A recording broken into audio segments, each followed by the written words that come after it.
Sa gitna ng simbang gabi, ilang kabataan ang nagtulakan at nakasigawan, bagay na nakakambala sa pagsisimba.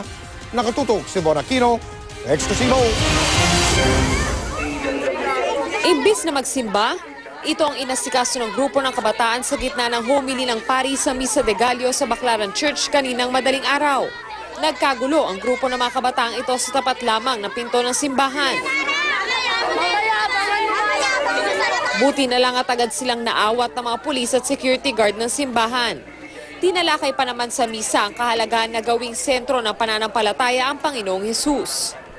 Panatilihin natin ang kaayusan, ang kapayapaan, sapagkat ang ating ginagawa ay para sa Diyos, para sa ating pagsamba.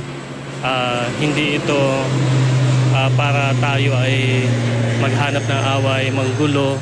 Pero di hamak naman na mas marami pa rin ang taimtim na nanalangin at masigasig na dumalo sa banal na misa.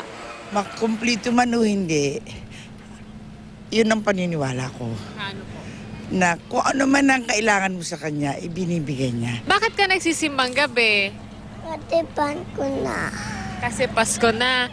Nagninining naman ang loob at labas ng simbahan na puno ng parol at Christmas lights. At syempre, hindi mawawala ang tradisyon ng puto bumbong na ibinibenta sa halagang 35 pesos at bibingka na 50 pesos.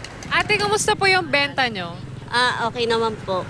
Lagi naman po kami ubos sa isang araw. Simula po yan nung may simbang gabi. Apo.